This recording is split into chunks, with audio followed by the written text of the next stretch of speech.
How's it going, guys? I am the Glass Potato Lord, and today I'm going to explain to you how to do a windshield replacement on a Nissan 2024 Frontier pickup truck.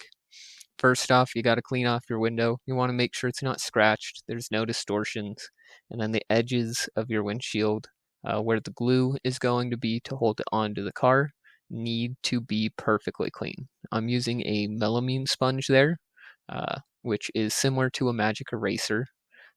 They're basically the same material, and you can just scrub all the way around the edges. You want to get off any grease, dirt, or any mold release that might be on the window from the factory. I also use it to clean off any tough spots or streaks on the window, and then just wipe down the whole inside of the windshield. Cleaning the inside of the windshield after you've installed the part is very difficult, just because of the angles you're working with, as well as since the glue is wet, your paper towels can easily hit the glue on the edges and just make a bigger mess.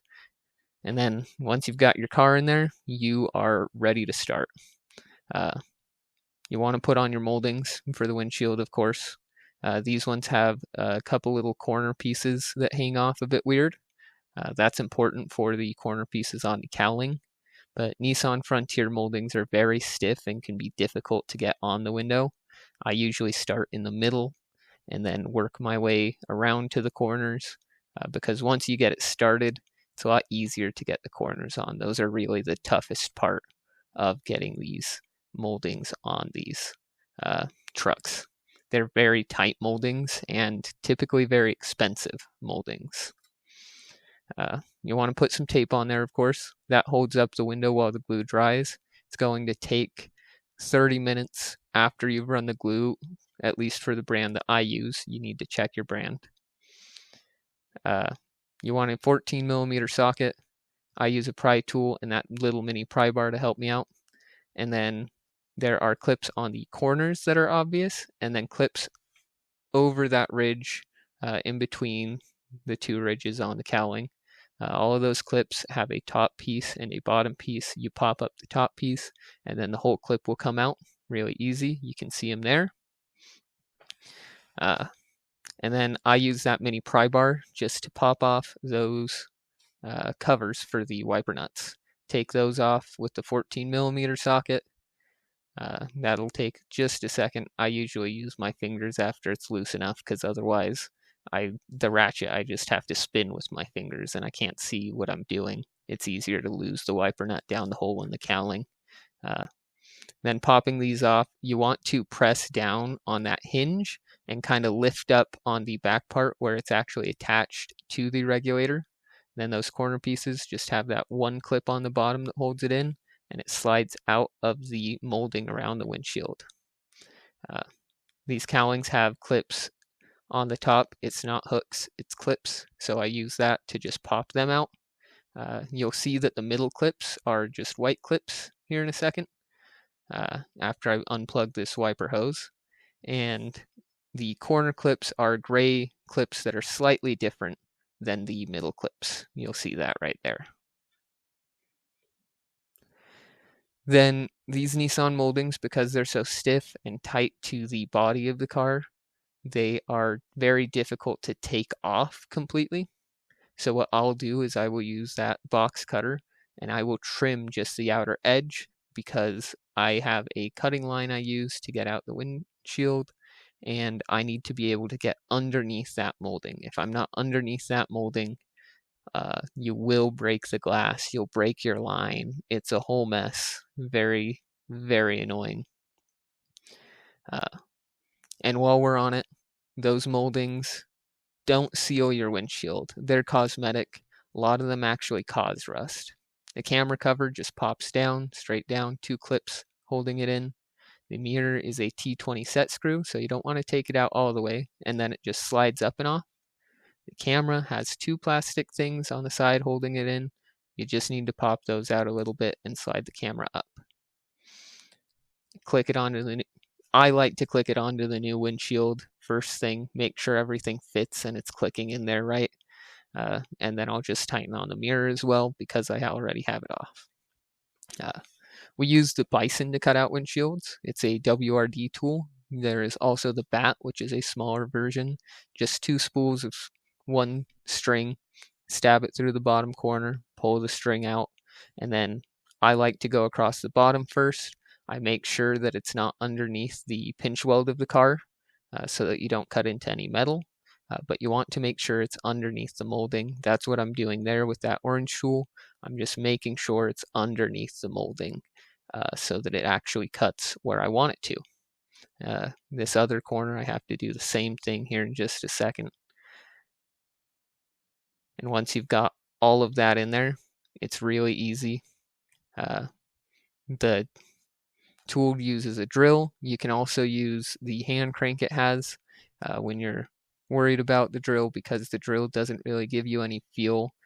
If you're cutting into any metal, the string will cut into metal. It is just string, but it will cut into metal if you aren't careful.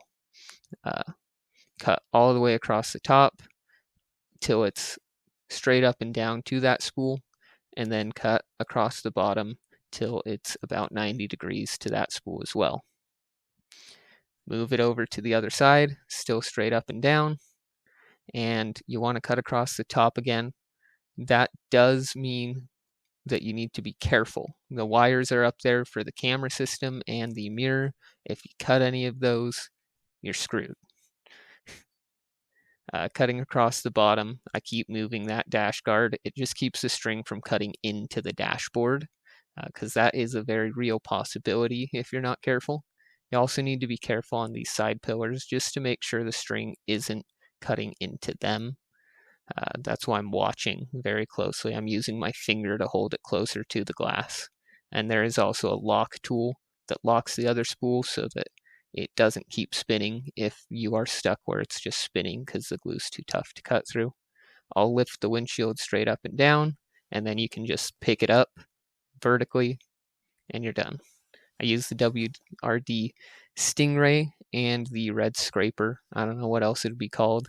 And you want to trim back the urethane to about 1 to 2 millimeters. You want to be careful to not scratch the car as much as possible. But a lot of times there are welds in the middle of that glue bead that are going to catch your tool. And I also pull up on it as I'm trimming. That helps me in 2 ways. It makes it easier to trim, and it lets me know if there's any bond failure to the body. While I'm pulling up, if there's any bond failure there, it'll just pull the glue straight off the body. Then I'll use that red scraper again, of course, just to finish the bottom, because the bottom is usually the thickest part of the bead. But generally, you want to use something like the Stingray for most of it, because it has those curved edges. That helps you keep from scratching the window. You need to clean off the pinch weld really, really well as well. You need to make sure there's no dirt or grease or anything. I'm wearing nitrile gloves that are fresh to make sure I'm not rubbing anything on there. I don't want my greasy fingers on it. A lot of customers would like to touch the glue after you've trimmed it because they see it, they think it's interesting, and they shouldn't. You don't want them touching the glue. You don't want anyone touching the glue. Because that glue is well bonded to the car, and your glue is going to be bonding to that glue. So you can't have anything between that and your glue. Once you've got all of that cleaned up, it's not much longer. You just need to wipe off the dashboard, clean off any dirt you have left on there. And after that, what you're going to do is you are going to prime the window. We use these prime sticks that come with the kits. You just break the glass vial inside, and then you want one even coat where the glue is going to go on the glass. In this case, it's right around the edges of the window, but that's not the case for every car. You need to check where your glue bead's going to be, and if you're not sure, over prime, because you can run it on the body. And you can see I'm priming there any scratches or nicks on the pinch weld. And once you've done that, run your glue bead. You want it straight and even. You don't want any dips, and you want to hold your gun at 90 degrees to the ground when you're running it on the glass. When you're running it on the body, you need it to be 90 degrees to the body, just straight up and down. You run out of glue there, you can reseam it and seam just like that. You want to make sure that you close up those seams so that there's no pinholes, nothing where it can leak through, no issues. Set your window. I like to set with someone if I can, because it gives us a better set. You can set on your own. There's a way to hand set, and there are tools to help you set. And then you want to deck the window. That's what we're doing with our flat hands, pressing down around the edges of the window, just making sure that that glue is getting good contact with the body and the window is decked at the right height. After that, you just kind of go in reverse order. Plug in your wiper hose, don't forget that, and then set up your cowling so it's all lined up. I use karate chops to get those clips in. That way I'm not putting any pressure on the new window so I don't break it, and I'm making sure where I'm hitting is right over the clips so that they're going in easier. Then the other clips you want to put in, once they're popped out, you want that top piece to be popped out when you're putting them in, and they'll just slide in. Corner pieces, make sure the top is with the molding, and clip in the bottom. Put on your wipers, make sure they're in the right spot, and put back on those wiper nuts, wiper covers, all of that. Once you have all of that done, you're almost done. You still have to put together the interior. Just plug in the camera, plug in the mirror, make sure the wires go in the same way it was, and the camera cover just clicks on right there. You do need the wire, you might need to move the wires around to make sure they're in the right spot so that the camera cover, it has little cutouts for the wires so that those are lined up with that. I use a clean, fresh razor blade to clean off any stickers from the factory, and then just wipe down the window.